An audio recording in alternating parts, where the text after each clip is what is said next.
The Boss Husband. Credit to the author. 211 hanggang 17. Ang kwentong ito ay rated SPJ. Striktong patnubay sa mga walang jowa. Ito ay bawal din sa bata, at matatandang walang asawa. Ang mga pangalan po na nandito ay galing sa mga name generator. Kaya kung meron man pagkakatulad sa mga pangalan ng totoong tao o lugar, ito ay tunay na hindi sinasadya. Tudor Song. Si Justin na binawi lang ang kanyang kamay mula sa likod ni Morgana ay walang ideya kung ano ang sinasabi nito nang may ganoong emosyon. Huwag magkunwaring kamangmangan. Ang panloob na paraan na ginamit mo sa pagtrato sa akin ay malinaw na ang ating Shushan's Endless Resolve Restoration Scripture. Ang tanging tagapagmana ng teknik na ito ay ang Tudor na gumagamit ka ng tunay na panloob na enerhiya mula sa Endless Resolve Restoration Scripture. Paanong wala kang kaugnayan sa Tudor na iyon? Mabilis na sumigaw si Abbas Morgana, dahilan para matigilan ang iba. Bahagyang kumunot ang mga kilay ni Justin, unti-unti niyang naiintindihan ang ibig sabihin ni Abbas Morgana, ngunit nagsimula rin siyang makahanap ng maraming bagay na kakaiba. Curious na kumurap si Lucille at nagtanong, "Guro, ang tinutukoy mo ba ay si Tudor, Senior Uncle Song?" "Tama iyan." Tinitigan ni Morgana si Justin at sinabing, "Hindi nakakagulat na nagkaroon ako ng masamang reaksyon sa kanyang hitsura, kaya dahil ito sa panloob na enerhiya ng Endless Resolve Restoration Scripture, paano ko makakalimutan ang aura na iyon?" Saglit na nag-isip si Justin, pagkatapos ay nagsabi, "Abbas, maniwala ka man sa akin o hindi, ako mismo ay hindi alam na ang martial art na ito ay tinatawag na Endless Resolve Restoration Scripture, hindi ko rin alam na nagmula ito sa Shushan, gayunpaman, maaari kong masabi sa iyo ang ilang bagay na gusto mong malaman tungkol sa taong ito na si Tudor." Nagsimulang tumulo ang mga luha sa mga mata ni Abbas Morgana. "Talaga, sabihin mo sa akin." Tumingin si Justin sa kanyang paligid, pagkatapos ay sinabi kay Sky Dragon, Leaf, at sa iba pa, "Umalis kayong lahat sandali, ang pag-uusap na ito ay may mga nilalaman na hindi dapat malaman ng iba." "Blay, ano ba yan? Masyado din kaming curious." Gustong makinig ni Sky Dragon. "Sky Dragon, lumabas ka." Si Abbas Morgana ay malamig na sumulyap sa kanila, at maging ang makapal na balat na Sky Dragon ay sumuko pagkatapos ng kaunting pag-ungol. Lahat sila ay umalis sa Coiling Dragon Temple. Sa loob ng templo, tanging sina Justin, Morgana, at Lucille na lang ang natira. "Maaari ka nang magsalita." Si Abbas Morgana ay labis na sabik at naghihintay na marinig mula sa kanya. Tumanggo si Justin, pagkatapos ayusin ang kanyang mga iniisip ay sinabi niya, "Ang bagay na ito ay bumalik sa Zero, naniniwala akong dapat mong malaman ang tungkol kay Zero, Abbas." Kumunot ang noo ni Morgana, "Syempre alam ko ang tungkol sa kanila, dati sila ang pinakamahusay na organisasyon ng mamamatay tao, ngunit narinig ko na sila ay nawasak ng mag-isa sa iyo, hindi ko ito pinaniwalaan, ngunit noong nakita kong lumaban ka sa aking pagkatulala, naniniwala ako na mayroon kang kakayahan sa pakikipaglaban na hindi na kayang abutin ng ordinaryong tao." Mapait na ngumiti si Justin, "Sa totoo lang, hindi alam ng maraming tao na nagtrabaho ako noon para kay Zero. Sa katunayan, sa unang alaala ko, nakatira na ako sa Zero." "Ano?" Walang pag-aalinlangang nagtanong si Morgana, "Kung gayon bakit? Hindi mo na kailangang itanong pa, Abbas. Masasabi ko sa iyo na si Tudor na hinahanap mo ay nasa Zero, mga 8 taong gulang ako noon nang nagkataon na hindi ko alam ang kanyang pangalan, at siya ay dapat na isang taong mahalaga sa loob ng organisasyon Resolve Restoration Scripture na binanggit mo noon, hindi ko alam kung ano iyon, nag-practice lang ako, at napansin ko na mabilis gumaling ang katawan ko kung linangin ko sa paraan ng pagtuturo niya." Hanggang dito, si Justin ay may nostalgic na tingin sa kanyang mga mata. Naalala niya ang imahe ng mukhang palpak na lalaking nasa katanghaliang gulang na nakangiti sa kanya na may hawak na bote ng alak. Pagkatapos, noong ako ay 10 taong gulang, dumaan ako sa isang eksperimento sa maraming mga bata mula sa ibang mga bansa. Ang iba pang mga bata ay namatay lahat, at ako lamang ang nakaligtas. Sa oras na iyon, naiintindihan ko na ang kasanayang ito ay tiyak na hindi lamang para sa pagpapabuti ng bilis ng pagbawi ng aking katawan. Hanggang ngayon, nagpapasalamat pa rin ako sa lalaking iyon.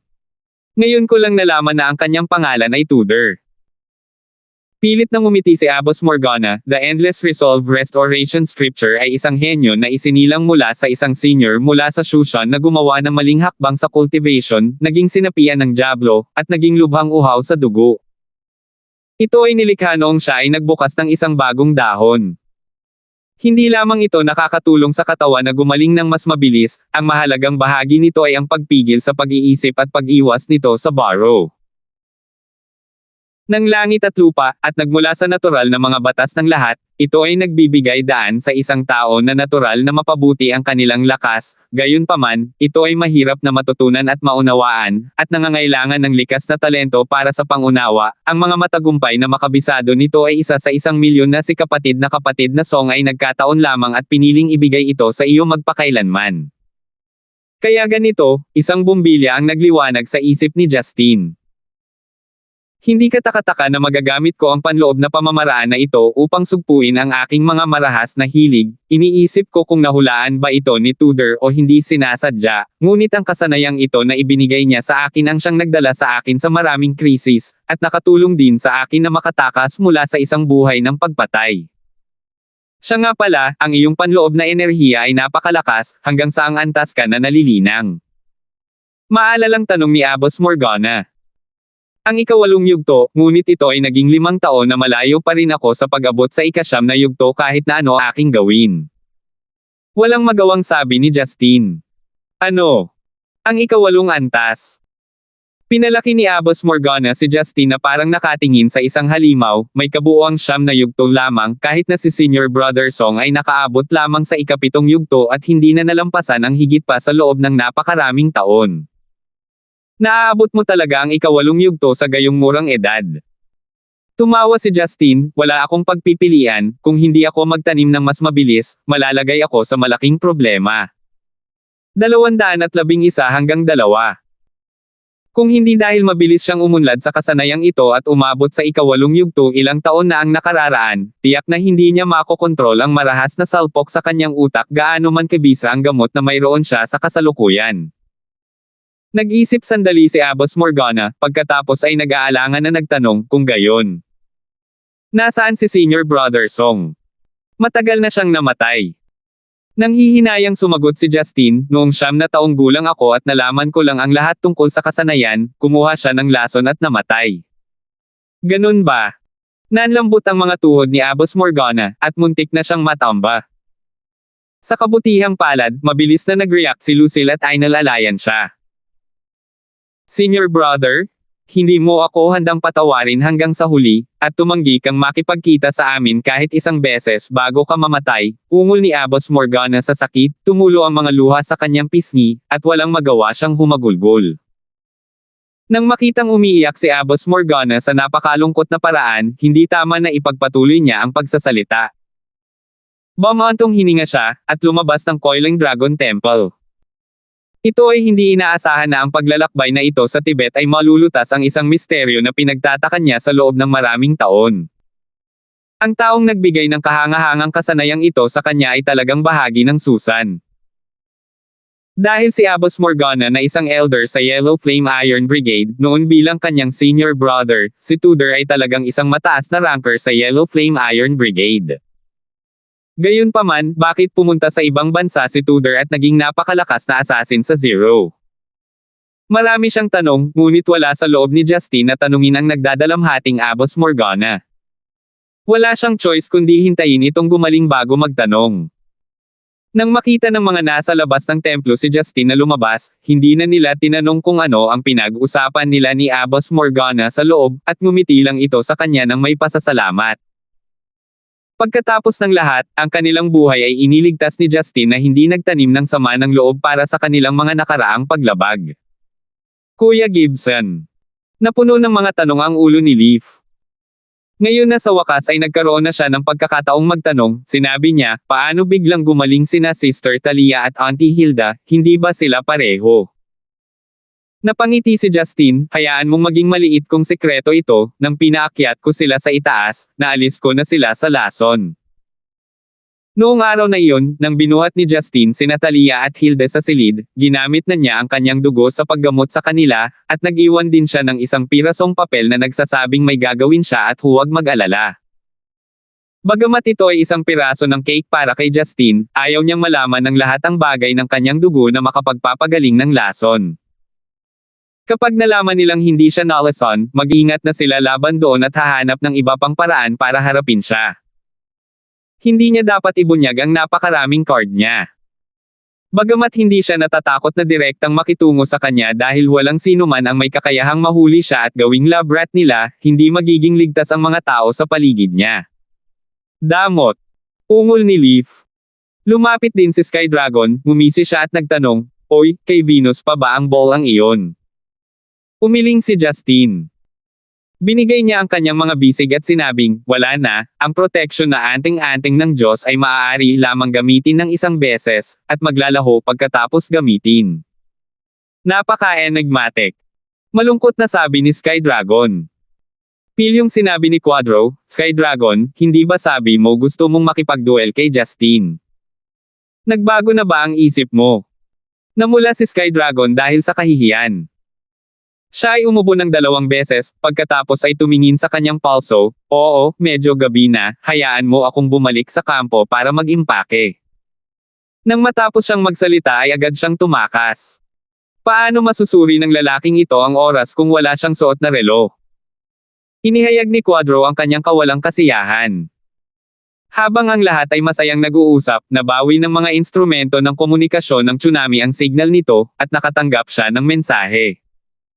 "Oo, affirmative, pupunta tayo ngayon." Nang marinig ito, sinabi ng tsunami sa lahat, "Dumating na ang general sa ating kampo, dali-dali tayong pumunta." Nang marinig ang salitang pangkalahatan, natuwa ang lahat, at sabay-sabay silang tumakbo patungo sa kampo.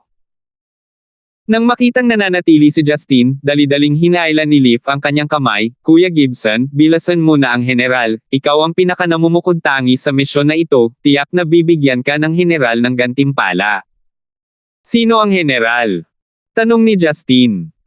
Malinaw na siya ang pinuno ng Yellow Flame Iron Brigade General ang bayani ng ating bansa, ang grupo ng 8 at ang Dragon Group ay parehong nakikinig sa kanya.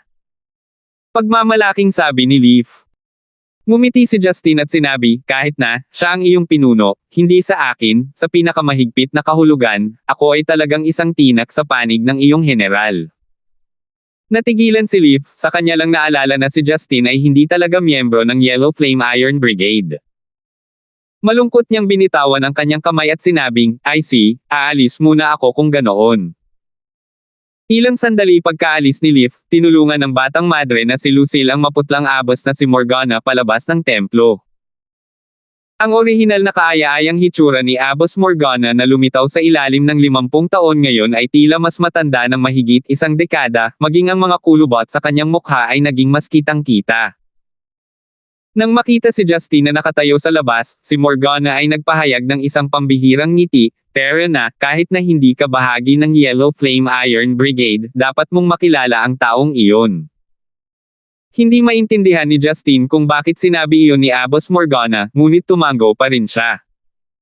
At least, kailangan niya ng helicopter ride pabalik sa hometown ni Talia.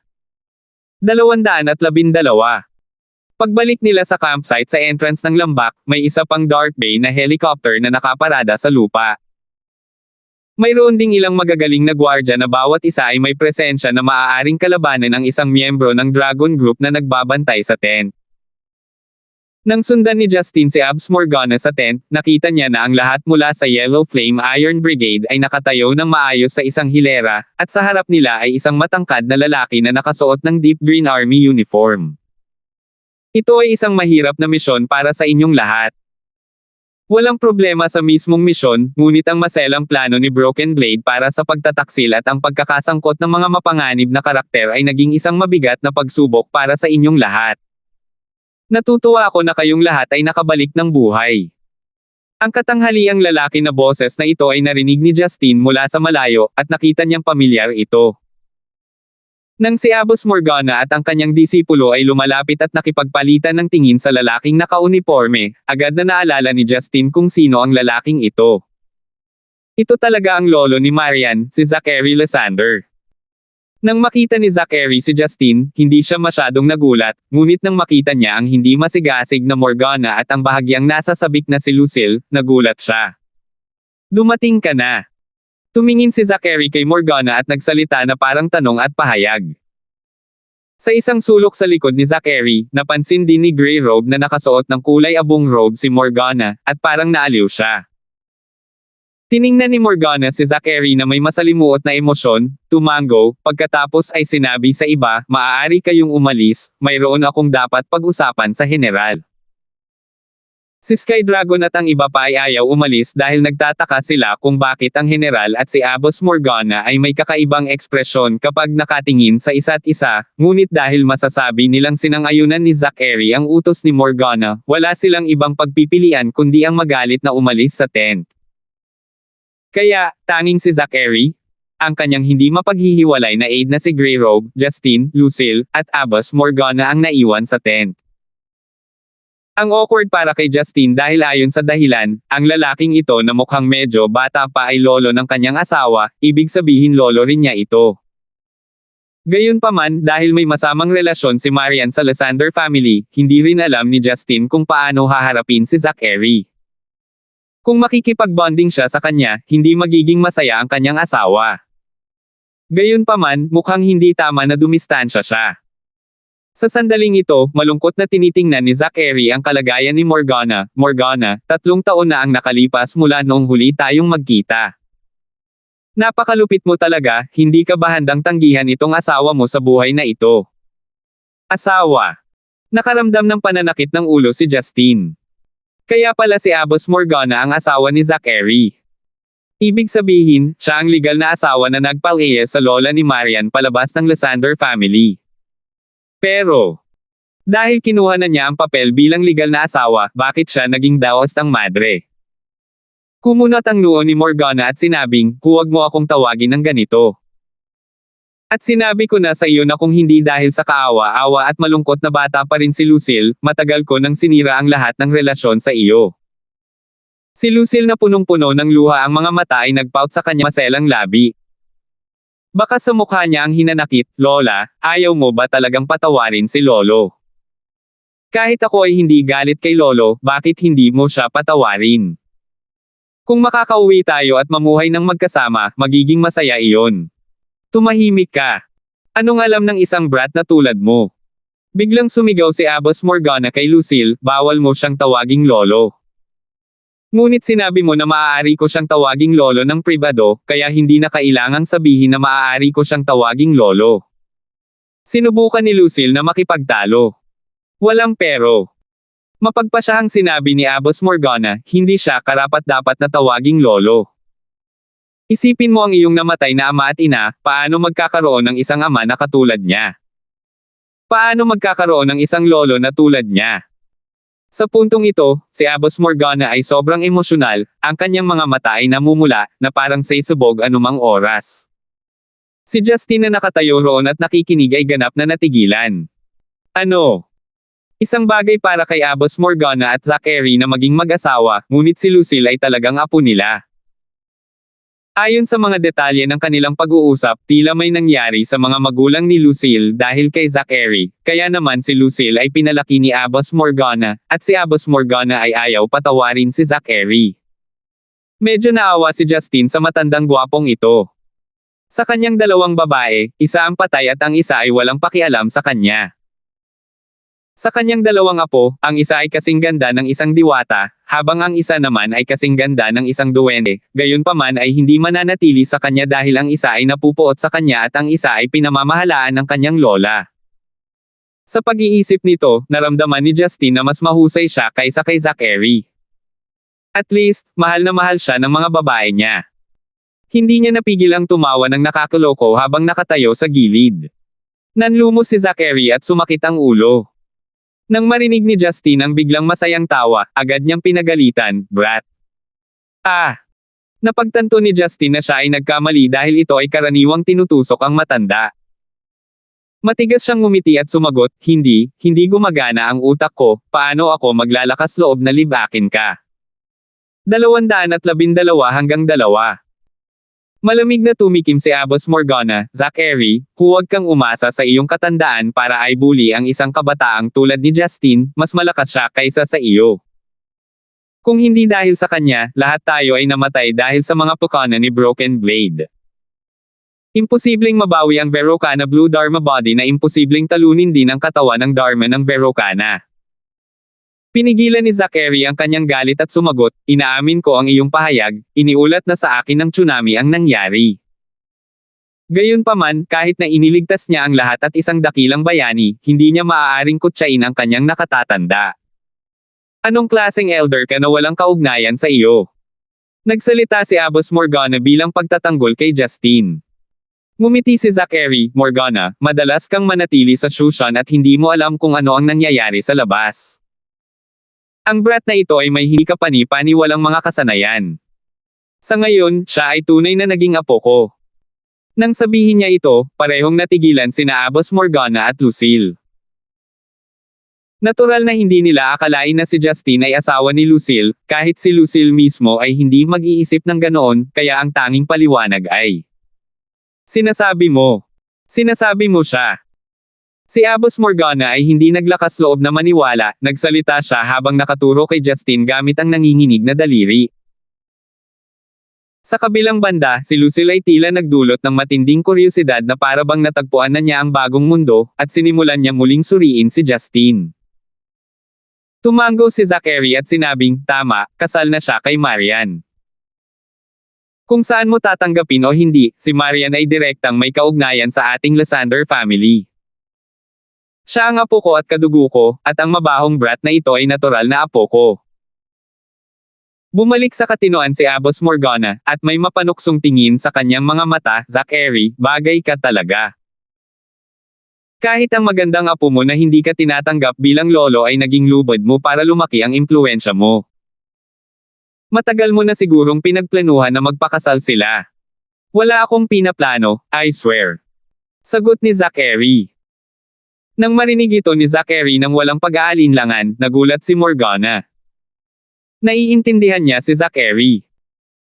Ang lalaking ito ay maaaring gumawa ng maraming mga pukana, ngunit tiyak na hindi siya isang taong madaling magmura. Talagang hindi mo ito inayos. Nag-aalangan na tanong ni Morgana. Sinulyapan ni Zachary si Justin. Nang makita ang mukha ni Justin na nagpapahiwatig na ito ay wala sa kanyang negosyo, si Zachary ay naging mas inis. Ngumuso siya at sinabing, mabahong brat, sabihin mo sa kanya kung ano ang ginawa mo. Nang makitang kakaiba ang tingin ni Morgana at Lucille sa kanya, mapait na ngumiti si Justin dahil ang anumang kasinungalingan na ginawa niya ay tiyak na may mga butas na mabubunyag nila, kaya sinabi niya, sa totoo lang, medyo gulong-gulo din ang ulo ko noong gabing iyon, at nabangga ko si Marian sa isang bar, masama ang pakiramdam niya at marami ang nainom, at sa huli. Yun. Ano yun? Ano ang ibig sabihin nito? Ang inosente at mabait na si Lucille ay lubos na nalito. Gayunpaman, si Abbas Morgana ay isang makaranasang tao na malinaw na nauunawaan ang mga patakaran ng Lysander family. Agad niyang hinawakan ang kanyang hawakan ng espada, at nangangati na bunutin ang kanyang espada at gumawa ng ilang indayog. Nagalit siya dahil sa pagkadismaya sa ginawa ni Justin, at isipin na nagawa mong linangin ang boundless year ng derivative scripture hanggang sa ikawalong yugto. Abbas, dapat intindihin mo lang sa pamamagitan ng pagtingin kay Lucille, si Marian ay hindi gaanong maganda kaysa kay Lucille. Pumunta ako sa isang bar para maghanap ng mga babae, dahil nakabangga ako ng ganito kataas na kalidad, bakit ako magpipigil ng walang dahilan? Hindi nakayanan ni Justin ang akusasyong ito, at sinabi niya kung ano talaga ang nangyari. Ano? Nang marinig ito ni Zachary, nanlaki ang kanyang mga mata at nagmura, mabahong brat, sa tingin mo ang apo ko ang uri na nagtatrabaho bilang isang pute sa isang bar. Hindi, paano ako magkakaroon ng lakas ng loob na sabihin ang ganoong bagay, Manda? Nagawa mo na ang ginawa mo, ano ang dapat pag-usapan tungkol sa pagiging inosente para sa lalaking katulad mo? Ganti ni Morgana. Hindi ito katanggap-tanggap kay Justin, magpapatuloy na sana siya sa pagpapaliwanag, ngunit biglang nagtanong si Zachary, sandali, ano ang sinabi mo? Unti-unting kumalma si Abbas Morgana. Tumingin siya sa kanya sa gilid at sinabing, boundless yearning derivation scripture, at ito pa ang ikawalong yugto ay direktang disipulo ni Senior Brother Song.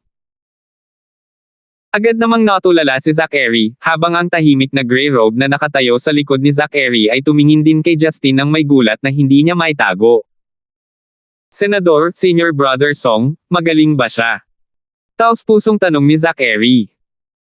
Nanatiling tahimik si Morgana, pagkatapos ay sinabi kay Lucille, Lucille, sabihin mo sa kanya. Masunaring tumango si Lucille. Ibinuka niya ang kanyang bibig at halos sabihin si Lolo, ngunit agad siyang natakot at binago ang kanyang mga salita. General, sinabi sa amin ni Justin na namatay na si Senior Uncle Song maraming taon na ang nakalipas. Sa pakikinig kay Lucille na isinalaysay ang mga bagay ng nakaraan na natutunan niya kay Justin, pilit na pinipigilan ni Zachary ang kanyang mga luha sa pagtatapos nito. Kami ang nagpabiye kay Senior Brother Song. Sayang at hindi na niya maririnig ang paghingi ko ng tawad. Malungkot na sabi ni Zachary. Malamig na sumulyap sa kanya si Morgana, nakapagdesisyon na ako kanina dahil hindi natin maalis ang kasalanang kinikimkim natin kay Senior Brother Song, sa halip ay gagawin natin ang lahat para mabayaran ang direktang disipulo ni Senior Brother Song, si Justin. Magbayad. Sa paanong paraan? Tumangala si Zachary kay Morgana, pagkatapos ay tumingin kay Justin na naguguluhan din. Ang mga labi ni Morgana ay bumuo ng isang mahinang ngiti, gusto kong maging asawa ni Justin si Lucille. 213. Nang sabihin iyon ni Morgana, sina Justin, Lucille, at Zachary ay nataranta. Ang mood sa tent ay agad na nagyelo, walang nagsasalita. Pagkalipas ng ilang oras, si Justin ang unang bumalik sa kanyang katinoan. Napakunot siya ng noo, at kinwestiyon ang authenticity ng sinabi, Abbas, hindi naman ganoon kababa ang mga cold jokes, hindi naman nakakatawa ang joke mo. Sinabi ni Morgana na may tuwid na mukha ba akong nagbibiro? Morgana, nasabi ko na sa iyo na kasal na si Justin kay Marian. Sumagot si Zachary. Si Morgana ay may hindi sinseridad ng ngiti habang sinabi niya, paano kung kasal na sila? Isang pirasong papel lang. Magkasama lang sila dahil pinilit ng babaeng iyon na sundin ang itinuro sa kanya ng kanyang lola, at sinunod ang mga alituntunin ng Lysander family. Ang kasal na tulad nila ay sadyang walang nararamdaman o pagmamahal dito. Si Lucille ay nagpanik hanggang sa puntong namumula na ang kanyang mukha. Nahihiya niyang tinitigan si Justin, pagkatapos ay nagmakaawa kay Abbas Morgana, Lola, paano ka naging ganito, paano ako makakasal sa kanya, at ito ang unang beses na nagkita kami na walang pag-iibigan sa pagitan ni Justin at ng kanyang asawa. Nang marinig ang sinabi ni Lucille, nakakagulat na ngumiti si Morgana. Sinabi niya kay Justin, narinig mo ba na sinabi ni Lucille na ito ang unang pagkakataon na makikilala kanya, at walang pagmamahalan sa inyong dalawa? Hindi maintindihan ni Justin kung ano ang gusto niyang sabihin, ngunit tumango siya. Hindi mo gets. Tila hindi nasisiyahan si Morgana. Pilit na ngumiti si Justin, ano ang dapat maunawaan tungkol dito? Mukhang hindi ka pa rin sanay sa pagbabasa ng iniisip ng mga babae, hindi sinabi ni Lucille na ayaw niya sa iyo, sinabi lang niya na dahil ito ang unang pagkakataon na magkita kayong dalawa, ang ibig sabihin ng babaeng ito ay mas gustong makilala ka sa hinaharap, at magkaroon ng damdamin depende sa sitwasyon. Paliwanag ni Abbas Morgana. Hindi lang si Justin ang nagulat dito, maging si Lucille. Ang isang ganap na makatwirang pagtanggi ay napalitan ng isang malandi at malabong pahayag. Lola, hindi naman ganoon, malapit nang umiyak si Lucille. Mukhang masama rin ang mood ni Zachary, bakit mo ginagawa ito, Morgana, kahit magkaiba ang mga magulang nina Marian at Lucille, pareho ko silang mga apo na may kaugnayan sa dugo, sinusubukan mo ba silang maging magkaaway magpakailanman? Tama. Galit na pinandilatan ni Abbas Morgana si Zachary, "Noon, bulag ako at tanga, at pinahintulutan kang ipadala ang sarili kong anak at manugang na mamatay sa ibang bansa nang hindi natitira ang mga bangkay nila kung hindi dahil si Lucille ay nananatili sa tabi ko. Sino ang nakakaalam kung saan mo siya dinala sa kapatid na iyon Justin sa amin, hindi ko hahayaang isuko ang kaligayahan ng apo ko sa apo ng baing iyon." Malungkot na bumantong hininga si Zachary, "Mali ko ito, ang mga kasalanang nagawa ko, ito ba ay kabayaran mula sa langit?" Nang marinig ang mga salita ni na Abbas Morgana at Zachary, nagulat si Lucille. Agad niyang hinawakan ang manggas ni Abbas Morgana, at sinabi sa isang humihikbi na tono, "Lola, ay. Sinasabi mo ba na ang aking ama at ina? Sila ay." Magiliw na pinunasan ni Morgana ang mga luha sa makinis na pisngi ni Lucille. "Lucille, hindi sinabi sa iyo ni Lola dahil natakot ako na hindi mo ito kayanin, gayunpaman, sa palagay ko ay hindi ko na ito dapat itago pa sa iyo, at may karapatang malaman ang iyong nakaraan at magpasya sa iyong kinabukasan. Sasabihin ko sa iyo ang buong kwento sa harap mo ang lolo, ay." Sinabi niya iyon, malamig na sumulyap kay Zachary, pagkatapos ay nagsimulang magsalaysay ng nakaraan. 40 taon na ang nakalilipas, sina Morgana at Tudor ay dalawang natatanging disipulo ng sikat na Shu Shonsek, habang si Zachary ay isang sumisikat na bituin sa hukbo. Noong nagsimula siyang maglingkod, itinuring siyang namumukod tanging henyo ng Lysander family. Matapos ma-recruit ang tatlo sa Yellow Flame Iron Brigade, dumaan sila sa malawak na pagsubok, at unti-unting nahulog si Morgana kay Zachary sa pamamagitan ng mga misyon na iyon. Si Tudor na noon pa man ay lihim na nagmamahal kay Morgana ay nagsimulang magdusa sa loob dahil dito. Gayunpaman, para sa kapakanan ng kanyang pinakamamahal na kapatid na nakababatang kapatid at kasama, ibinigay niya ang kanyang mga pagpapala. Dahil si Morgana ay mula sa isang prestihiyosong sekta, suportado ng Lysander family ang kanyang relasyon kay Zachary. Hindi rin kailangang pag-usapan ang kagandahan ni Morgana. Dumaan sila sa maraming sitwasyon sa buhay at kamatayan ng magkasama, at mabilis na umunlad ang kanilang relasyon. Noong panahong iyon, si Zachary ay nagduso ng pananambang habang nasa isang misyon sa France. Siya ay malubhang nasaktan, at nagtago sa apartment ng isang babaeng estudyante na nag-aaral sa ibang bansa. Ang babaeng estudyanteng iyon ay mula sa isang ganap na naiibang mundo kumpara kay Morgana, ngunit may isang katangiang pinagsaluhan nila, pareho silang napakaganda. Kinulong ng babaeng estudyante si Zachary sa loob ng isang buwan, at hindi na siya makalimutan ni Zachary. Napagdesisyonan pa niyang pag-uwi niya, sasabihin niya sa mga matatanda sa kanyang pamilya na gusto niyang pakasalan ang babaeng estudyanteng ito. Gayunpaman, ang mga bagay ay hindi napunta sa paraang gusto niya. Ang pamilya ng babaeng estudyanteng iyon ay isang ordinaryong pamilyang mangangalakal, at may mga rebelde sa henerasyon ng kanyang lolo. Para sa Lysander family na isa sa mga founding father ng bansa at itinuturing na marangal ang kanilang dugo, ang babaeng tulad niyan ay hindi na ituturing na lahat. Dahil sa atraksyon na maging tagapagmana ng Lysander family at mapili na maging pinuno ng Yellow Flame Iron Brigade, sa halip na piliin ang babaeng iyon at paalisan sa Lysander family, pinili ni Zachary na pasalan si Morgana. 213 hanggang 2. Sa huli, pinakasalan ni Zachary si Morgana, ngunit nanatili ang kanyang puso sa babaeng exchange student na iyon. Sa katunayan, maraming beses pa siyang nagpunta kay Stonegate pagkatapos magpakasal para makipag-date dito. Ito rin ang dahilan kung bakit hindi nag-asawa ang lola ni Marian ngunit nagkaroon ng isang anak na lalaki at manugang, at nagkaroon ng Marian, ang kanyang apo. Noong buntis ang lola ni Marian, walang choice si Zachary kundi ihayag na may asawa na siya. Sa panahong iyon din na nakuha ni Morgana ang impormasyon mula sa mga komplikadong mapagkukunan kung bakit hindi na ganoon kamahal si Zachary sa kanya tulad ng dati. Matapos malaman ang pagtataksil ni Zachary, labis na nasaktan si Morgana, at ipinahayag ang kanyang sakit kay Tudor, ngunit nang magalit si Tudor at gustong patayin si Zachary, pinigilan siya ni Morgana. Sa sandaling ito nalaman ni Tudor, gaano man kalaki ang pagsisikap niya, si Zachary lang ang nasa puso niya. Kahit na ginawa ni Zachary ang isang kasuklam-suklam na bagay, itinuring siyang asawa ni Morgana, at kapatid ni Tudor. Mula noon, nawala si Tudor ng walang salita, at bagamat nagpalungkot sina Morgana at Zachary, wala silang magagawa tungkol dito. Sa paglipas ng panahon, napagtanto ni Morgana na ang kanyang mga pagtatangka na hilahin ang puso ni Zachary pabalik sa kanya ay lalong nagiging hindi makatotohanan. Lihim na pinoprotektahan ni Zachary ang mga negosyo ng pamilya ng babaeng iyon at tinutulungan silang lumago, at pinigilan din ang mga lumang fogey sa Lysander family mula sa pakikitungo sa kanila. Sa parehong oras, ang kanilang mga puso ay unti-unting naghiwalay.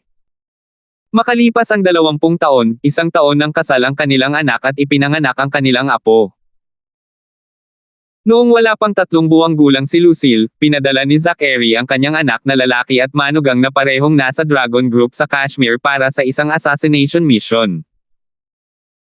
Si Zachary ay sikat sa pagiging walang kinikilingan, kaya ang mga miyembro ng Lysander family ay palaging nakatalaga sa frontline. Ngunit ang misyon na ito ang dahilan kung bakit hindi na bumalik ang batang mag-asawang ito mula sa Lysander family. Pagkatapos nito, lubos na nadurog ang puso ni Morgana sa pagkamatay ng kanyang mga anak. Ang mga taon ng sama ng loob na binuo niya kay Zachary ay sumabog dahil sa pagkamatay ng kanyang anak at manugang. Alam ni Zachary na siya ang nagkamali, kaya tahimik lang niyang tanggapin ang sisi. Nang hihina ang loob, determinadong dinala ni Morgana ang kanyang apo, si Lucille sa Shushan at binigyan siya ng Daoist monastic na pangalan na Lucille. Mula noon, ang kanilang relasyon sa publiko ay palaging bilang guro at disipulo. Sa nakalipas na 20 taon, paminsan-minsan ay pumunta si Zachary sa bundok upang makita sila.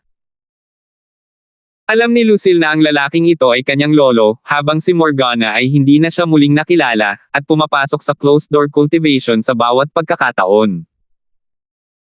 Sa maraming taon din ng pagpapanatiling malinis na unti-unting naalala ni Morgana kung gaano kahusay si Tudor, at kung gaano ang utang niya sa kanya. Nakakalungkot lang na sa mahabang 20 taon na iyon, hindi siya nagkaroon ng pagkakataong humingi ng tawad. Habang isinalaysay ni Abbas Morgana ang kanyang kwento ng buhay, si Justine at Lucille ay tulala sa pakikinig. Sa wakas ay naunawaan ni Justine kung bakit labis na kinasusuklaman ni Marian si Zachary. Mula sa pananaw ng lalaki, kahit si Justine ay tumingin ng masama kay Zachary.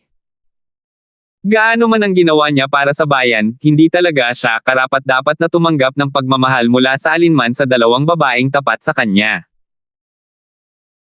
Kahit palihim lang siyang nagbigay ng tulong sa kanilang negosyo bilang pagsasaalang-alang sa kanyang angkan, hindi siya nasangkot sa buong pagkabata ng kanyang apo.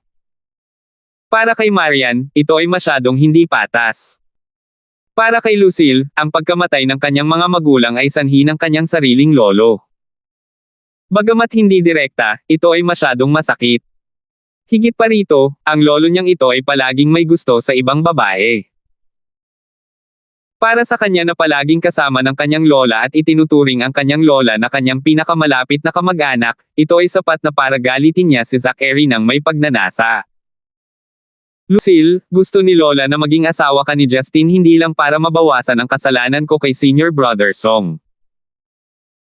Nakita mo rin ngayon kung gaano katalino at makapangyarihan si Justine, maaaring wala ng ibang kabataan na mas mahusay kaysa sa kanya sa buong mundo. Sino ba naman ang hindi magtatrato ng hindi patas sa babaeng mahal niya? Nagsalita si Abbas Morgana mula sa puso. Nang marinig ito, tuwang-tuwa si Justine. Mukhang maunawang tao itong si Abbas, nagawa niyang i-voice out ang 1% ng strengths ko bilang tao. Namula si Lucille at nauutal, Lola. Alam kong may pakialam ka sa akin, pero may asawa na siya, hindi ko naman siya mapipilit na makipagdiborsyo, di ba? At baka hindi niya ako gusto. Pagkasabi nito, lihim na sinulyapan ni Lucille si Justine. Tumawa si Morgana, pagkatapos ay tumalikod kay Justine. Justine, nagawa mo na ba ang seremonya ng kasal ni Marian? Hindi. Pinunasan ni Justine ang kanyang ilong at tapat na nagsalita. Ngumisi si Morgana, alam ko na, paano malalaman sa publiko ang kasal mo dahil ito ang kaso, ang ating Lucille sa tingin ko ay hindi mo itinuturing na mas mababa si Lucille kaysa kay Marian. Sumulyap si Justin kay Zachary, nakita si Zachary na napakalalim ng iniisip at walang hilig magsalita, mahinahon niyang sinabi, syempre hindi, si Lucille ay napakabait, dalisay, at maganda. Sa tingin ko kahit sinong normal na lalaki ay magugustuhan siya. Tumango si Morgana na may kasiyahan, pagkatapos ay sinabi kay Lucille na tila umiiwas sa pagkamahiyain, Lucille, narinig mo ba iyon? Sinabi niya muna na mabait ka at dalisay bago banggitin na maganda ka.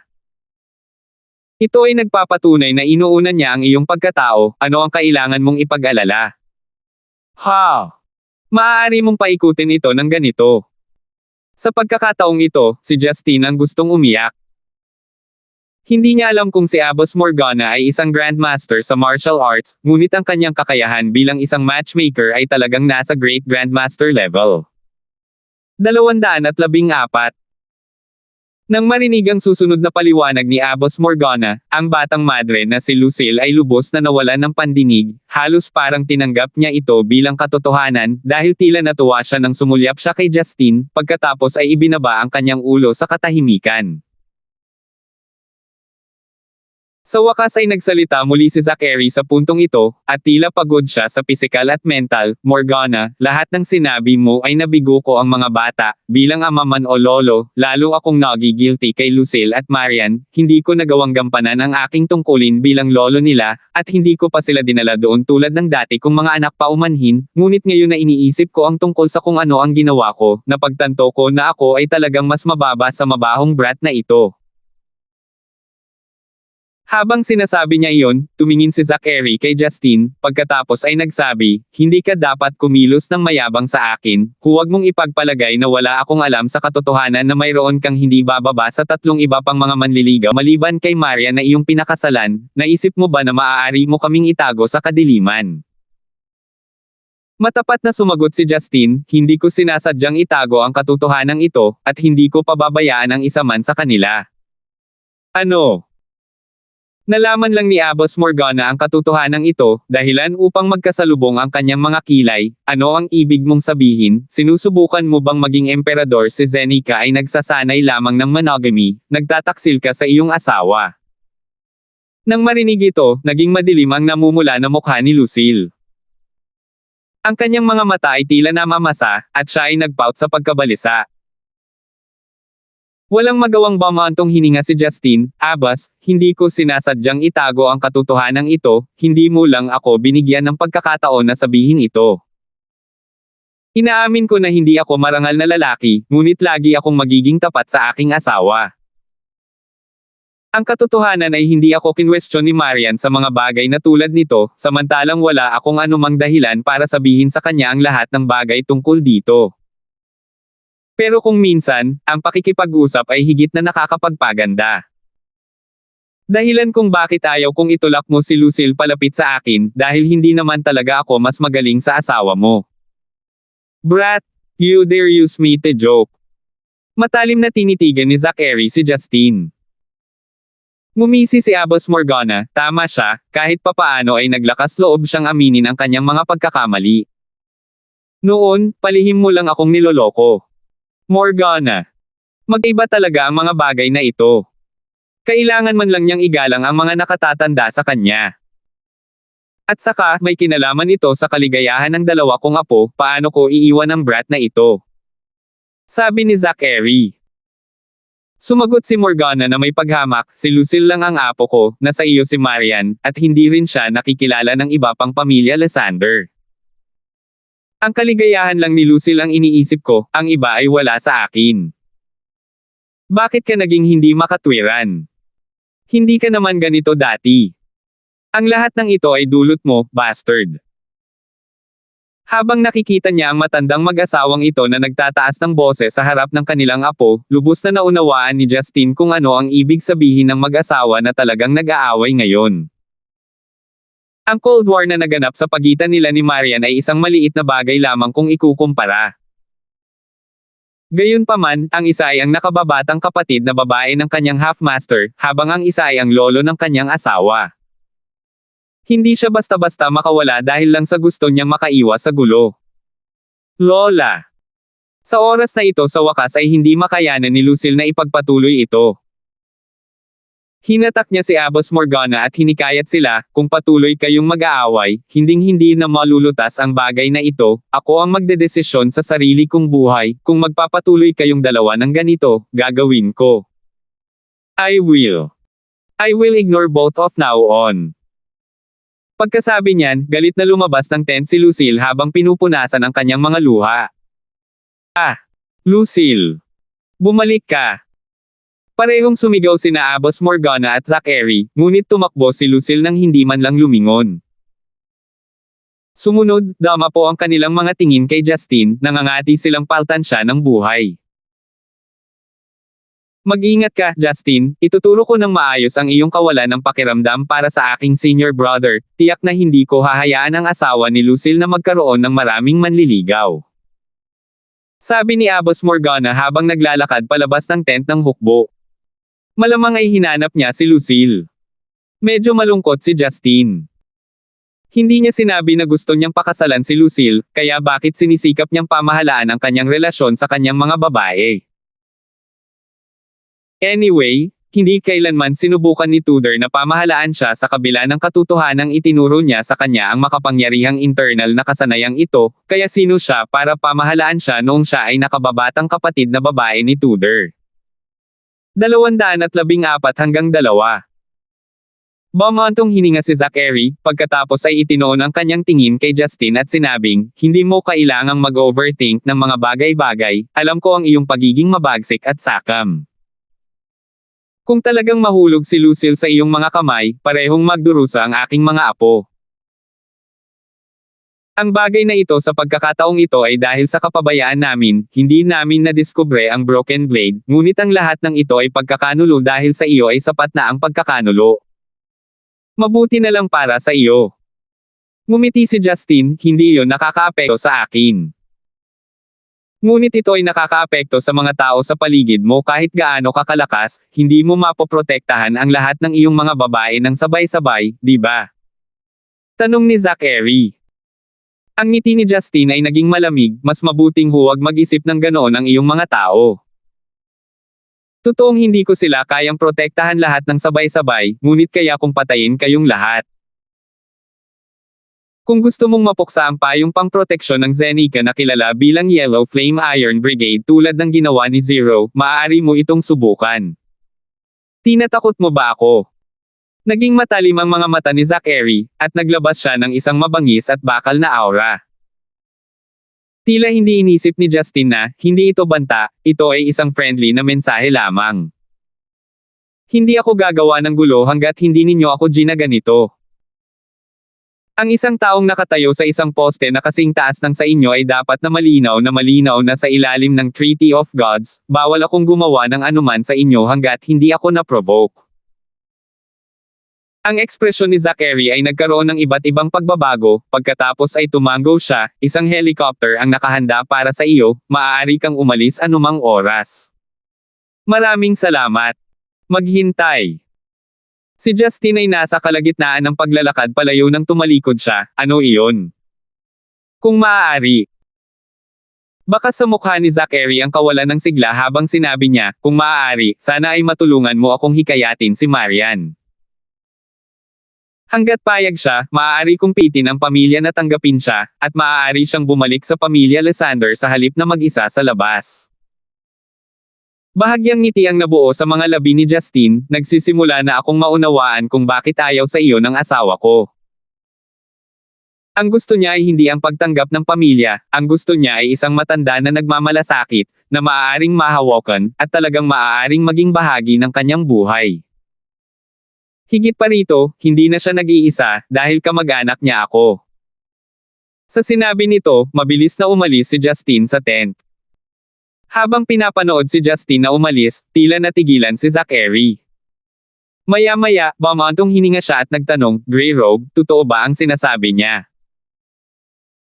Si Grey Robe na kanina pa nakatayo sa sulok ay nanatiling tahimik, pagkatapos ay nagsabi, sa palagay ko ay may elemento ng katotohanan ang sinabi niya. Ngunit hindi ako pinapayagan ni Maria na mapalapit sa kanya, paano ko siya magiging matanda? Malungkot na sabi ni Zachary. Guro, sa loob ng 20 kakaibang taon mula nang ipanganak si Miss Marian, ang dami ng oras na nakasama mo sa kanya ay hindi umabot ng 1 oras, naniniwala ako na hindi sapat ang oras na ginugol para sa kanya upang isaalang-alang kung taos puso kang nagmamalasakit sa kanya, tama? Sabi ni Grey Robe. Nang marinig ito, napaisip si Zachary. Sa labas ng tolde ng hukbo, sina Abbas Morgana at Lucille ay wala saan man, ngunit ang iba pang miyembro ng Yellow Flame Iron Brigade ay nakatayo sa tabi ng isang military helicopter. Kahit na ang malubhang nasaktan na si Cannon na nakabalot ng mga benda ay naririto sa isang wheelchair, nakangiti kay Justine. Nandito kami para paalisan ka, salamat sa serbisyo mo sa bansa. Sabi ng tsunami na naging bagong kapitan habang iniaabot ang kanyang kamay kay Justine. Nakipagkamay si Justine at sinabing, sa hinaharap, huwag gagawa ng mga kalokohang bagay tulad ng pamba-blackmail gamit ang lason. Iyon ang pukana ni Broken Blade, hindi na magkakaroon ng pangalawang Broken Blade. Mariing sinabi ni Bigfoot. Sana ay ganoon nga. Nakangiting sabi ni Justine. Nahihiyang bamulong din si Leaf, Kuya Gibson, humingi ng tawad kina Sister Talia at Auntie Hilda sa ngalan ko, ako mismo ay hihingi ng tawad kay Sister Talia kung magkakaroon ako ng pagkakataon sa hinaharap, pasensya na sa abala sa iyo. Pagkatapos sabihin iyon, humakbang si Leaf at niyakap si Justine, pagkatapos ay mabilis na kumalas at humakbang paatras. Tawa ng tawa ang lahat dahilan para mamula si Leaf. Sunod-sunod na palm ni Justine sa kanila, pagkatapos ay naiinip na sumakay sa helicopter at nagtungo sa Kunshan Village. Pagkatapos ng lahat, si Talia na nasa bahay ay malamang napabalik-balik sa gulat ngayon. Gayunpaman, hindi inaasahan ni Justine na maliban doon sa Yellow Flame Iron Brigade na nagpapaalis sa kanya, may isa pang tao na nagtatago sa isang sulok, pinaalis siya ng may mga mata na hindi makayanang humiwalay. 215. Kunshan Village. Nakaupo si Talia sa mga kahoy na hagdan sa may pintuan na may hawak na cellphone, nakatitig sa pasukan na may malungkot na ekspresyon habang tila may ibinubulong. Moldite Justine, mabaho Justine, hindi mo ba alam na tawagan pa ako ng ilang beses? Sabi mo babalik ka kaagad, pero hindi ka pa rin bumabalik, sinusubukan mo ba akong patayin ng pag-aalala para maghanap ka ng ibang manliligaw? Damn Justine, mabaho Justine. Bakit hindi ka pa bumabalik? Wala na sigurong mangyayari sa'yo ng 3 segundo. 3. 2. Di bale, talagang nag-aalboroto ka, kahit bilangin ko ng isa, sinasadya mong hindi magpapakita. Lumabas ng kusina si Hilda na may dalang isang plato ng puting kanin. Mayroon ng 3 pinggan at isang sopas, na normal sa isang pamilyang magsasaka sa mesa. Nang makita ang kanyang anak na babae na nakikipag-usap sa kanyang sarili sa may pintuan, hindi niya napigil ang tumawa at sinabing, ano ang ibinubulong-bulong mo dyan? Hindi ba tinawag ka na ni Son-in-law Gibson? Kumain muna tayo. Nanay. Tumayo si Talia at nag-aalalang sinabi, paano ka nakaka-relax na hindi ka pani-pani walang kakaiba ang nangyari, bakit parang hindi ka nag-aalala tungkol kay Justine? Si Hilda ay masayang nag-click sa kanyang dila ng ilang beses at sinabing, tingnan mo ang aking anak, hindi pa siya bumabalik sa loob ng higit 10 taon, ngunit sa sandaling iyon ay tinuturuan na niya ang kanyang ina dahil sa isang lalaki. Hindi iyon ang ibig kong sabihin. Sinusubukan kong sabihin na. Sige. Napangiti si Hilda at sinabing, alam kong nababalisa ka, nababalisa rin ako, ngunit may isang bagay na natutunan ni nanay sa lahat ng mga taon na ito pagdating sa mga bagay sa mundong ito, walang kabuluhan ang pagkataranta, ang kailangan nating gawin ay ang mamuhay ng maayos sa bahay. Naunawaan ni Talia ang ibig niyang sabihin, ngunit mahirap para sa kanya na pakalmayan ang sarili. Dahan-dahan siyang naglakad papunta sa mesa at umupo, saka dahan-daang sinimulang kainin ang kanin na inihain sa kanya ni Hilda. Hindi alam ni Hilda kung matatawa ba siya o maiyak, Talia, kumain ka pa ng gulay, bakit kakain ka na lang ng puting kanin na walang ulam? Nay! Ibinaba ni Talia ang kanyang chopsticks, tumangala at sinabing, hindi na ako kumakain, pupunta ako sa entrance ng village para hintayin si Justine. Anak, bakit ba ang tigas ng ulo mo? Si Hilda ay mapagmahal na hinikayat. Umiling si Talia, inaasahan ko na kapag bumalik si Justine, ang unang taong makikita niya ay ako na sana ay makita niya akong naghihintay sa kanya at nag-aalala tungkol sa kanya, para kapag siya ay nasa labas at dumaan sa mga mapanganib na sitwasyon, alam niya na may naghihintay sa kanya na bumalik. Natigilan si Hilda habang si Talia ay tumayo at tinungo ang pinto. Ang uto-uto na babaeng ito. Bulong ni Hilda sa kanyang puso. Sakto nang bubuksan na ni Talia ang pangunahing pinto, ang pinto na hindi nakalock ay biglang bumukas mula sa labas. Nakangiting binati siya ni Justine, munting Talia, hindi na kailangang pumunta sa pasukan, napakalayo. Nang tingnan niya ang kanyang nananabik na mukha na malapit ng maging torture, nakaramdam ng hinanakit si Talia, at parang gusto siyang sampelan. Gayunpaman, nang hahampasin na sana niya si Justine gamit ang kanyang kamay, binago niya ang kanyang pagkilos sa pagkabit ng kanyang leeg gamit ang kanyang braso. Ang malambot at magaan na katawan ni Talia ay dumaikit kay Justine, ang kanyang ulo ay nakapatong sa dibdib ni Justine, at nanatili sila sa ganoong posisyon. Niyakap ni Justine ang baywang ni Talia, labis niyang na-enjoy ang init at lambot nito. Hinagod niya ang likod ni Talia, at bahagya itong tinapik. Nakangiting sabi niya, sige, hinihintay pa tayo ni mother-in-law, hindi pa ba ako nakabalik? Kung umiyak ka, akalain niyang binubuli kita. Tumangala si Talia at binitawan ang kanyang mga braso sa leeg ni Justine, na may basang mapupulang mga mata na sinabi niya, nabuli mo ako ng walang sabi-sabi at nag-iwan lang ng note, at hindi mo man lang makontak ang iyong telepono, sinusubukan mo akong mag-alala tungkol sa iyo, kaya sinadya mo ako. Ang sitwasyon ay medyo komplikado, ngunit tiyak na hindi kita sinasadyang mag-alala. Sabi ni Justine na may pilit na ngiti. Wala akong pakialam, kailangan mong gantihan ako. Galit na sabi ni Talia. Paano? Tanong ni Justine. Magiliw na huminga ng malalim si Talia, pagkatapos ay biglang pumikit at idiniin ang kanyang masarap na pulang cherry na labi sa labi ni Justine. Dahil nahaharap sa biglaang pag-atake ng magandang babaeng ito, si Justine ay natigilan saglit, pagkatapos ay nagsimulang tumugon ng may kasiyahan.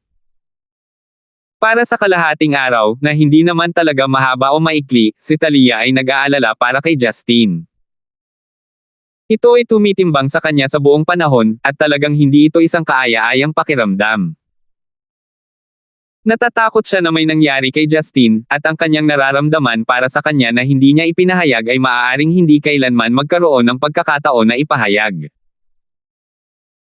Sa makatuwid, nang sa wakas ay nakabalik si Justine ng ligtas at naamoy niya ang kanyang pamilyar na amoy, si Talia ay napuno ng pagnanasa at natapos ang pagkilos dito.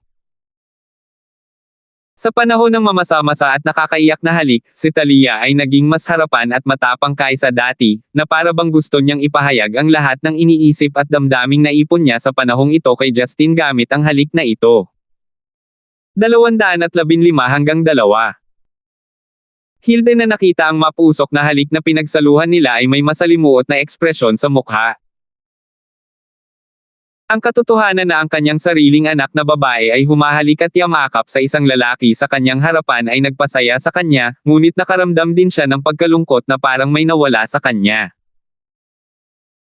Nang humalik si Talia hanggang sa puntong naubusan na siya ng lakas at nagsimulang mag-init, sa wakas ay naghiwalay na sila, nakaramdam siya ng panghihina na halos hindi na siya makatayo ng matatag.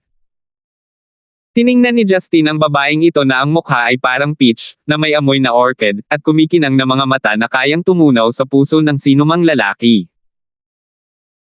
Inaalala ang cute na iniisip ni Talia na narinig niya noong nasa pintuan siya, hindi napigilan ni Justine na bigyan siya ng makinis na halik sa noo.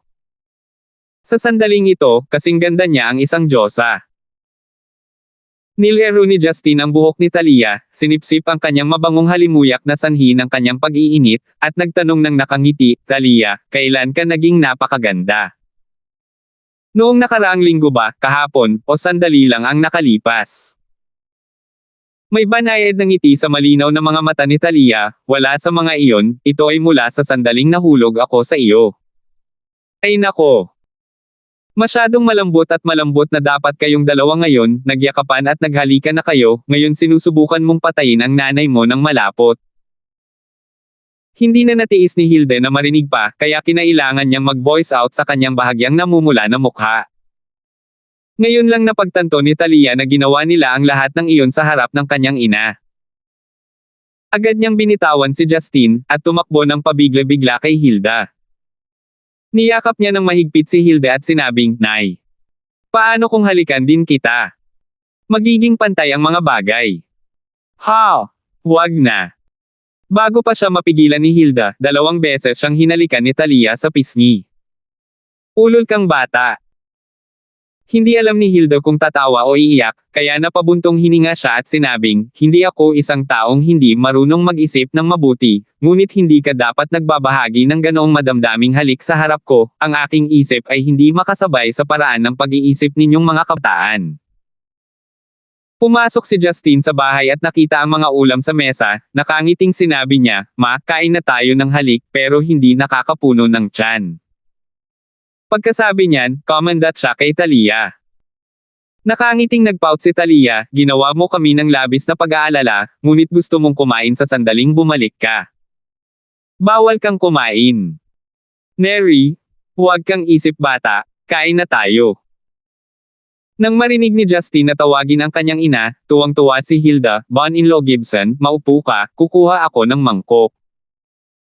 Maya-maya pa ay umupo na ang tatlo sa paligid ng mesa at masayang nagtanghalian. Hindi tinanong ni Hilda at Talia si Justine kung ano ang gagawin niya, habang hindi rin ito binanggit ni Justine. Ito ay parang tacit na pagkakaunawaan sa pagitan nila, na labis na ikinatuwa ni Justine.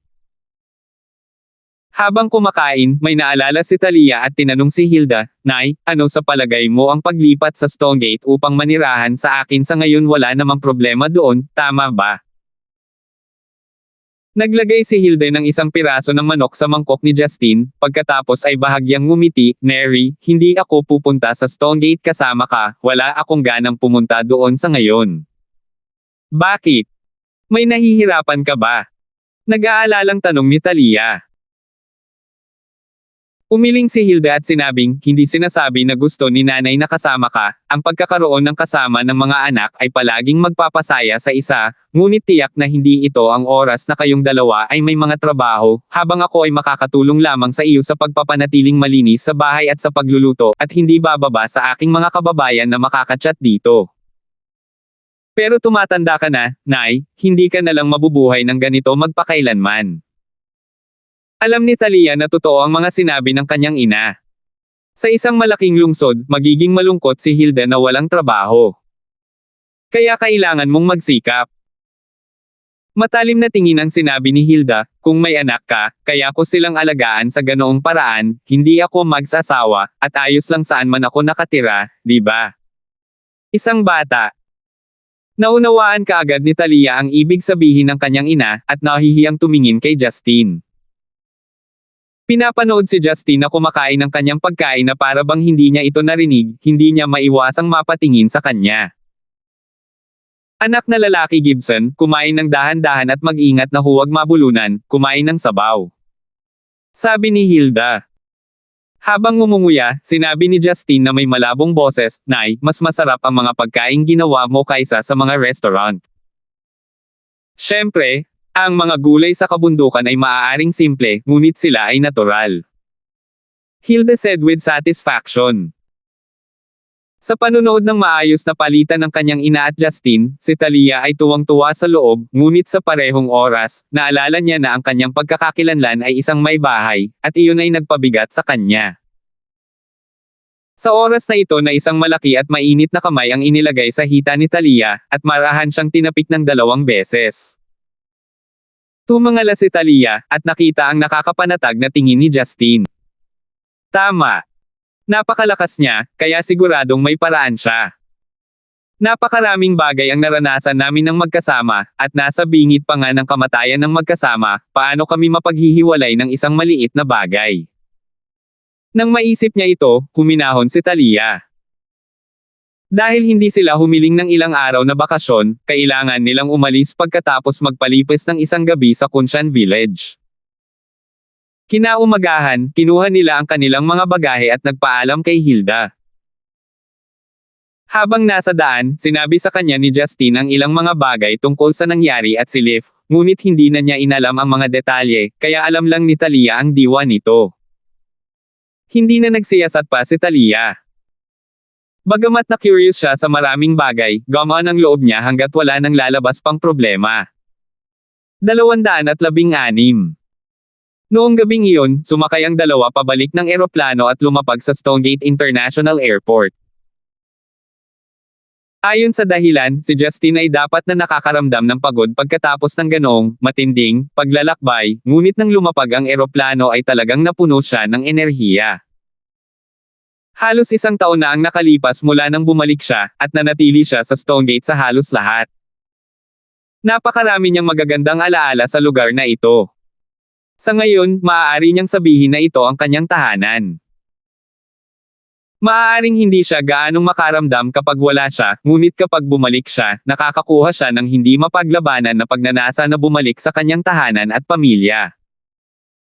Nang maglakad sila punta sa paradahan ng sasakyan, kinuha ni Talia ang kanyang bagahe mula sa mga kamay ni Justine at tumingin kay Justine ng buong pagmamahal, "Hindi mo ako pinahihintulutan sa sandaling bumalik ka sa bahay, kailangan mo akong isipin sa lahat ng oras.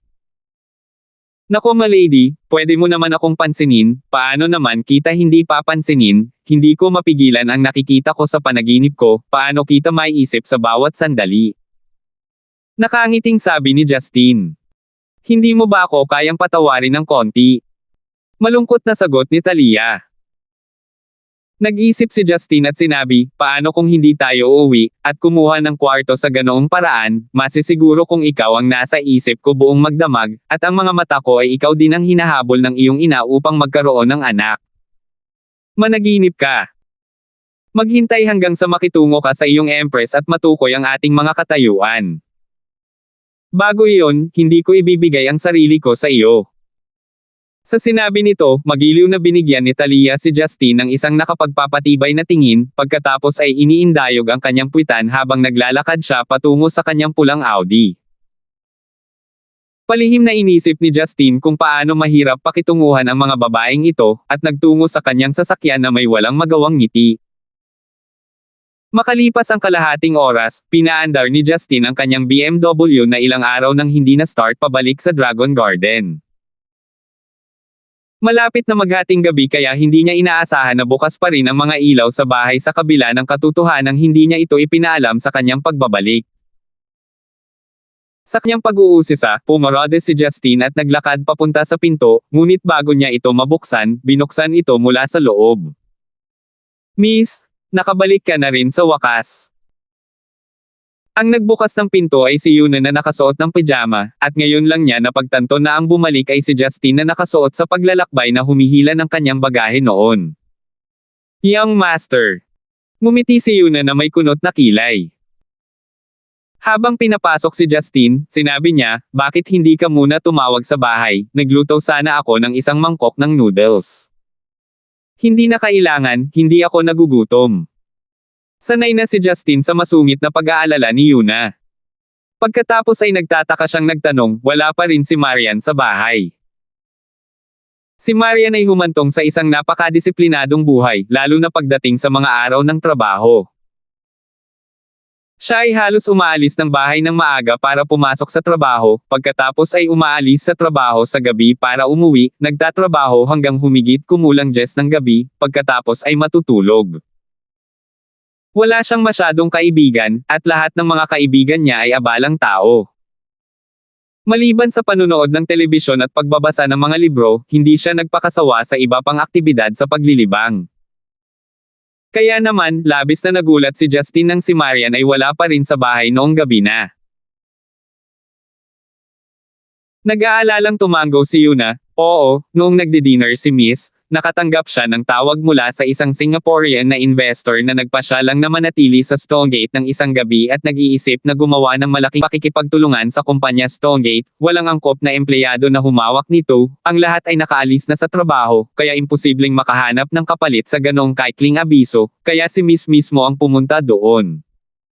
Bakit hindi siya bumalik? Sumimangot si Justin, naramdaman niyang hindi tama ang lahat, kaya nagtanong siya, Yuna, sinubukan mo na bang tawagan siya? Hindi ako makalusot, baka na turn off si Miss kasi business ang pinag-uusapan niya. Sabi ni Yuna. Ibinalita ba sa iyo ni Marian kung saan siya pupunta? Tanong ni Justin. Pinag-isipan itong mabuti ni Yuna, at sumagot, dapat ay ang Diwang Tower. Naalala ko na binanggit ito ni Miss sa telepono, ngunit hindi ko alam kung saang palapag ito. Tumango si Justin, pagkatapos ay ibinaba ang kanyang bagahe at tumalikod para umalis. Young master, kababalik mo lang, saan ka pupunta? Nag-aalalang tanong ni Yuna. Hindi man lang lumingon si Justin habang sumagot, hahanapin ko si Marian, nag-aalala ako na baka may mangyari sa kanya. Pero, paano mo siya mahahanap? Nag-aalalang tanong ni Yuna. Mayroon akong mga paraan. Sagot ni Justin habang tumatakbo palabas ng pinto. Nadama ni Justin na ang biglaang pagkakataong ito sa negosyo ay hindi pangkaraniwan. Higit pa rito, si Marian ay hindi isang dim-witted na babae. Kahit na siya ay tila malamig at inosente, ang kanyang mga iniisip ay napakaseryoso, at tiyak na hindi siya makikinig sa mga salita ng kabilang partido ng walang dahilan. Para sa isang tao na makumbinsi si Marian na umalis ng bahay sa kalagitnaan ng gabi, mayroong dalawang posibilidad. Isa, ang karakter ng kabilang partido ay ganap na matuwid, kaya hindi na kailangang magkaroon ng mga hinala. Dalawa, ang antas ng pagbabalat kayo ng kabilang partido ay hindi nagkakamali, at maging si Marian ay hindi masabi kung ano talaga siya. Maliwanag, mas mahirap na makamit ang huli, ngunit hindi ito imposible. Bilang isang taong nagkakahalaga ng bilyon-bilyon at may pambihirang hitsura, talagang sulit si Marian para sa isang mapagkunwari na antas ng Grandmaster na tanggalin ang kanyang mahalagang takip. 216 hanggang 2. Nagmaneho siya sa nakakabaliw na bilis patungo sa Diwang Tower.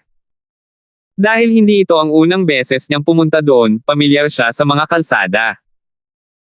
Nang dumating si Justin sa pasukan ng tore, agad siyang hinarang ng 2 security guard. Dahil bukas ang tore 24 na oras sa isang araw, palaging binabantayan ng mga security guard ang lugar na ito. Si Justin na kababalik lang sa Stonegate ay may magulo at mamantika na buhok, nakasuot ng manipis na kulay abong jacket na may mantsa, flat shoes na may dumi sa putik, at may pawis sa mukha. Mukha siyang magsasaka. Sa makatuwid, walang pag-aalinlangan na hinarang ng mga security guard si Justin. Pagkatapos ng lahat, ang Diwang Tower ay hindi isang lugar para sa mga ordinaryong magsasaka. Mister, mangyaring umalis sa lugar na ito nang walang maayos na kasuotan at kalinisan, hindi pinapayagan ang isa na pumasok sa tore. Walang ekspresyong sabi ng isang security guard. Tumangala si Justin sa tore na may 12-dosenang palapag, sinusubukang hanapin si Marian doon ay parang paghahanap ng karayom sa isang dayami.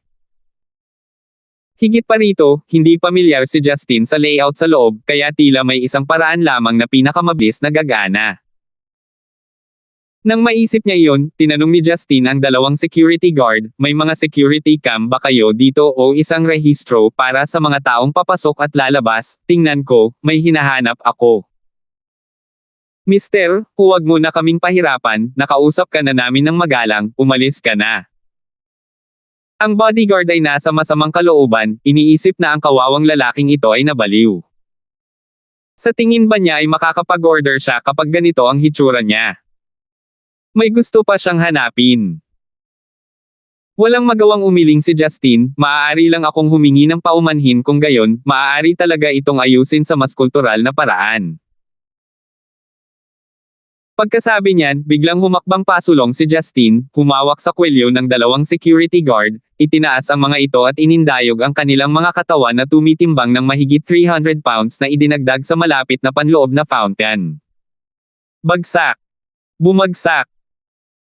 Kasabay ng tunog, tumaylesik ang tubig kung saan-saan, nagsimulang sumigaw ang dalawang security guard, "Bilisan mo.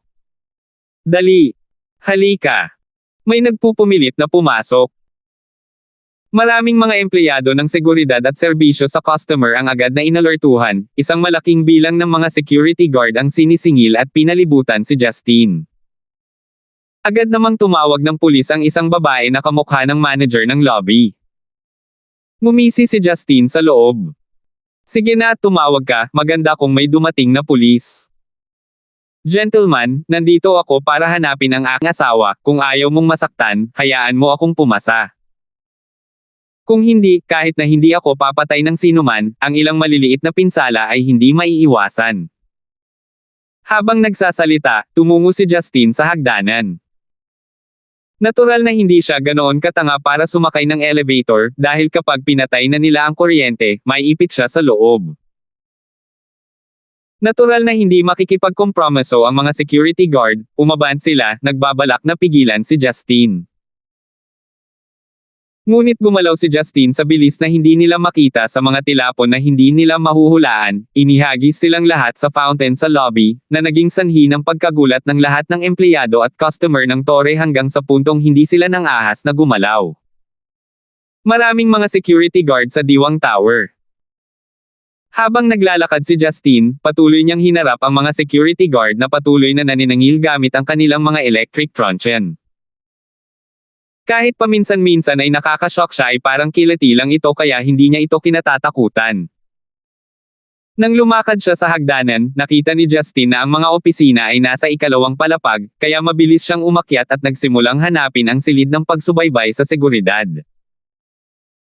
Nang makarating siya sa corridor ng ikalawang palapag, sumulyap si Justine at agad na nahanap ang security surveillance room, kaya mabilis siyang naglakad. Ang kaguluhan sa ibaba ay nakaalarma na sa lahat ng bisita ng Torre. Dumagsa ang mga security guard sa ikalawang palapag, at sinimulang hadlangan si Justine sa isang baliw na paraan. Nang pumasok si Justine sa surveillance room, agad niya itong nilock. Ang isang metal na pinto na tulad nito ay hindi masisira ng mga nasa labas ng ganoon kabilis. Matapos ayusin ni Justine ang dalawang security guard na umiinom ng kape sa silid, nagsimula siyang magkalkula ng dumating si Marian sa Diwang Tower gamit ang mga timing na ibinigay ni Yuna.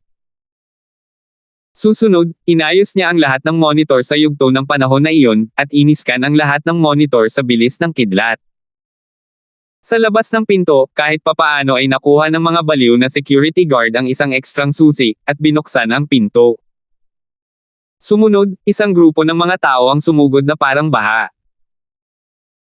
Sa sandaling ito nagkataon na nakita ni Justine si Marian na pumasok sa Torre na nakasuot ng itim na suit at palda, at naging sobrang saya. Nang makitang pumapasok ang mga taong ito, naiinis siya. Nakaharap pa rin ang ulo sa monitor, ang kanyang mga kamay ay humarap sa mga gwardya. Ang ilang mga gwardya ay paminsan-minsan ay seryosong nasaktan ni Justine na hindi pinansin ang dami ng puwersa na ginamit niya, na nabalian ang kanilang mga buto doon. Humagulol sila sa lupa, tinakot ang iba pang mga security guard na hindi pa sumisingil. Sa pamamagitan ng pagsunod sa mga galaw ni Marian, natukoy ni Justine pagkaraan ng 3 minuto na si Marian ay pumasok sa isang lugar sa ika-27 palapag, at pumasok sa isang pribadong silid na tinatawag na night. Sa oras na ito, narinig ang mga sirena ng pulis mula sa ibaba. Alam ni Justine na malapit nang dumating ang pulis, kaya hindi na siya nagpatagal pa. Kinawian niya ang mga natakot na gwardya, pagkatapos ay tumalon palabas ng surveillance room at pumasok sa hagdanan, at tumakbo patungo sa ika-27 palapag. 217. Sa pag-akyat sa ika-27 palapag, nawala ng bilang si Justine kung gaano karaming mga security guard ang kanyang itinapon at sinipa pababa. Mayroon pang ang ilan ng mga bodyguard ng mga bisita, at lahat sila ay nahulog sa isang malungkot na estado na walang exception. Ang ika-27 palapag ay isang palapag para sa mga pribadong pagpupulong ng negosyo, kaya ang koridor ay ganap na walang laman, ngunit dahil ang balita ng kaguluhan ay kumalat hanggang dito, ang mga pasukan sa maraming silid ay may ilang mga personal na bodyguard na mahigpit na nagbabantay dito. Sa ilalim ng pagbabantay ng mga nagbabantay na bodyguard, mabilis na naglakad si Justin at nakita ang pribadong silid na may label na Knight.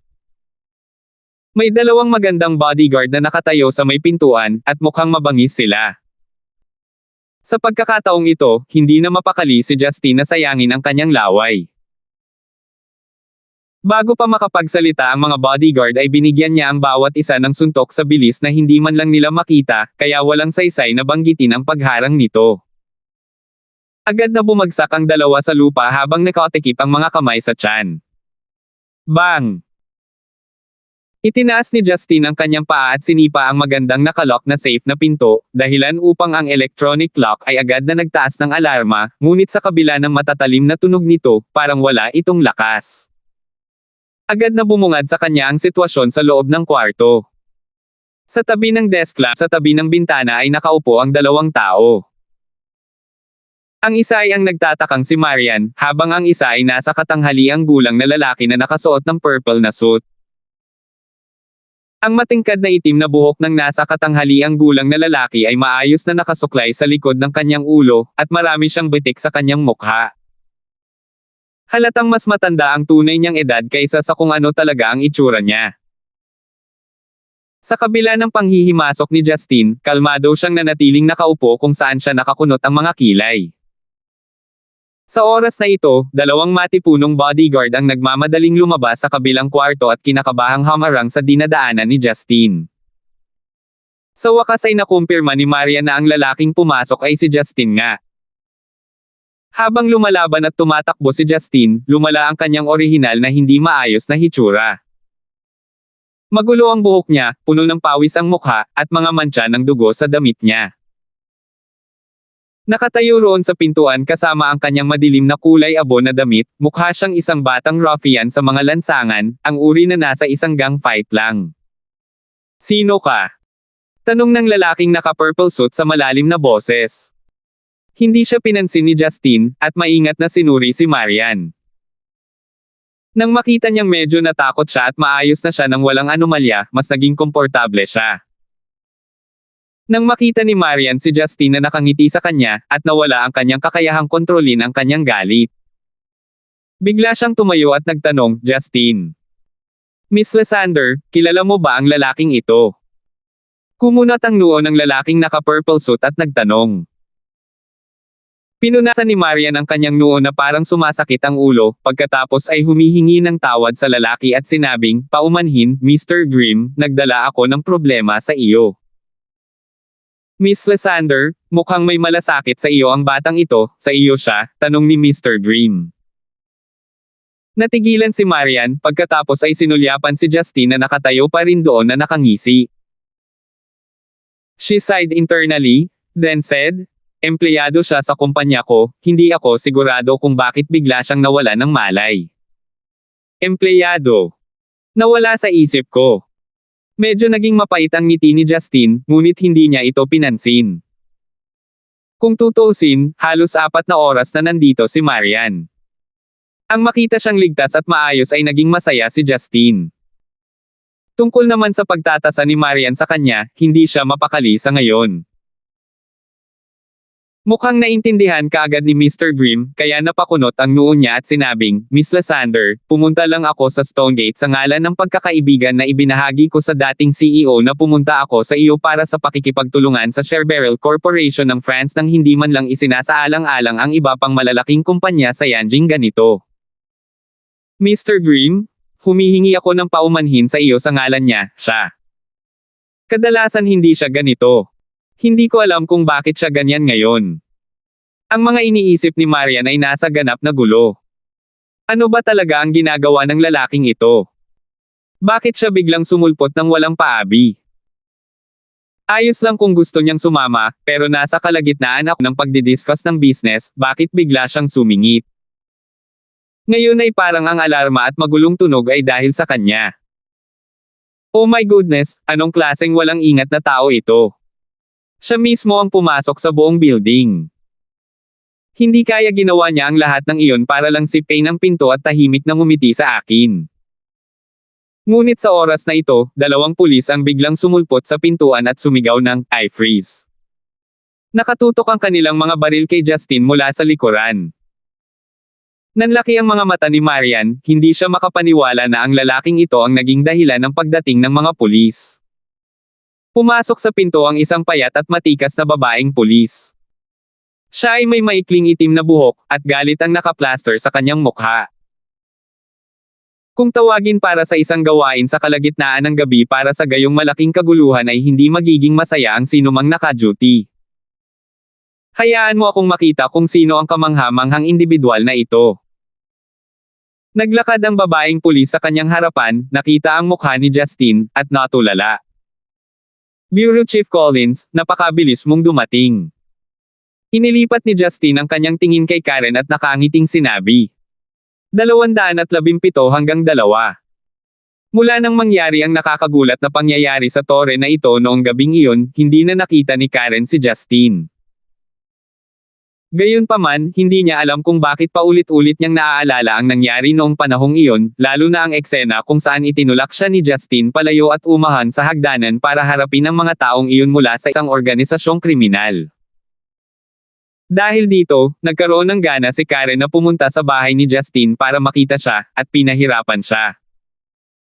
Ngayon, talagang nakilala niya si Justin, ngunit nasa isang hindi kapani-paniwalang awkward na sitwasyon.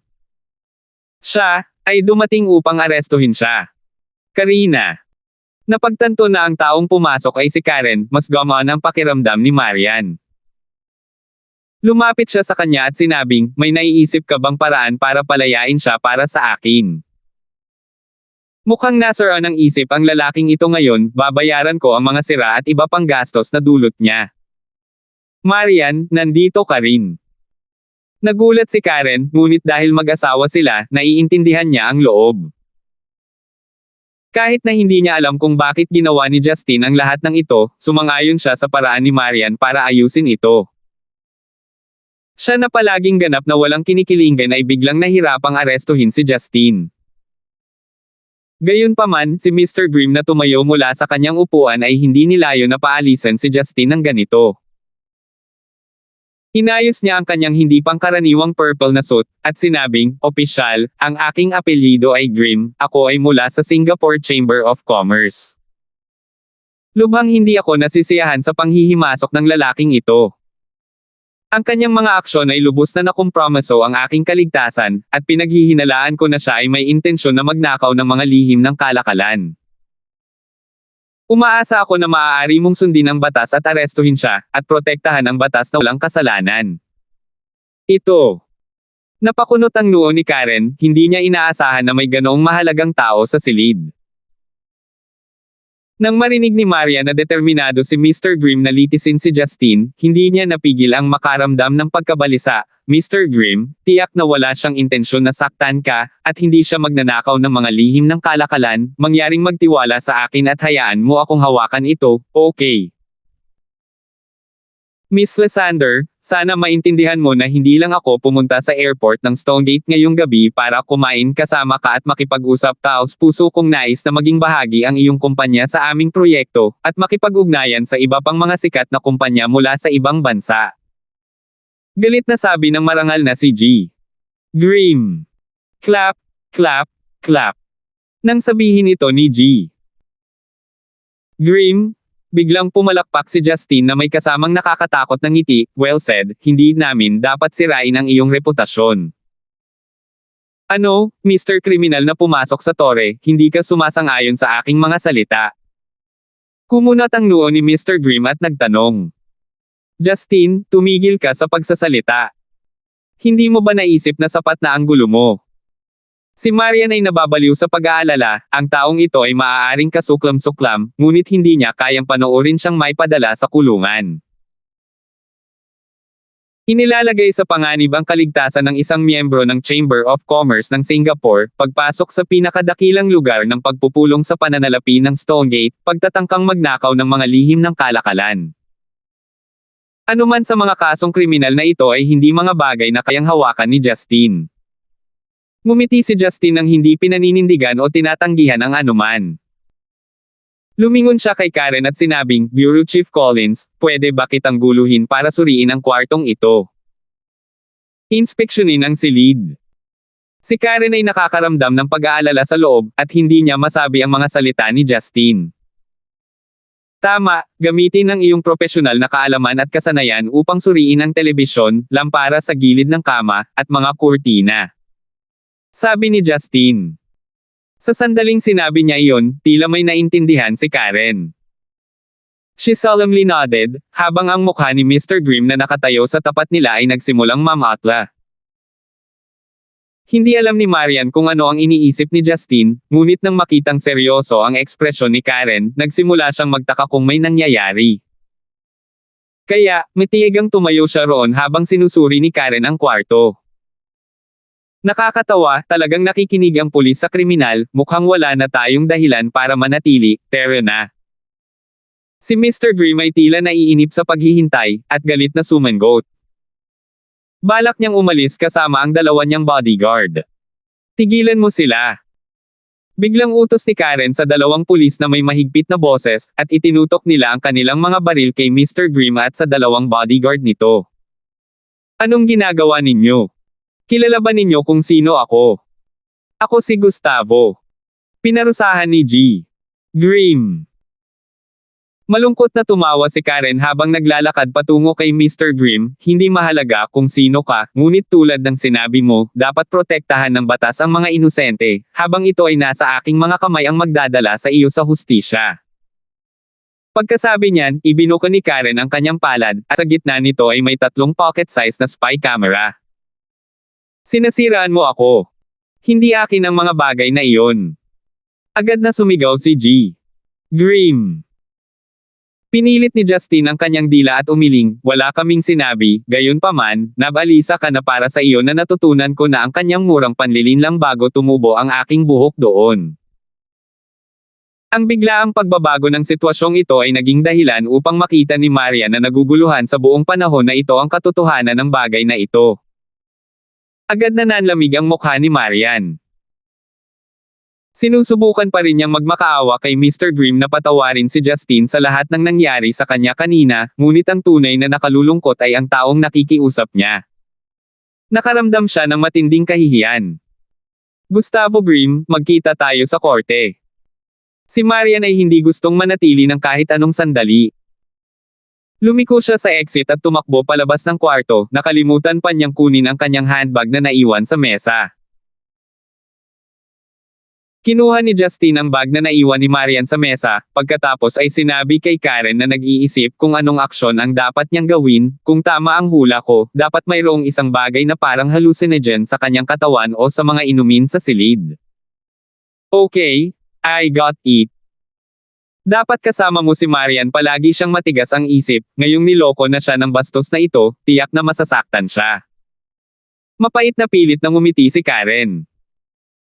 Tumango si Justin, at sa ilalim ng escort ng isang pulis ay mabilis siyang lumabas ng silid. Kung ano ang mangyayari kay Gustavo, wala na siyang pakialam. Salamat po at sinamahan ninyo ako, ingat lagi mga master.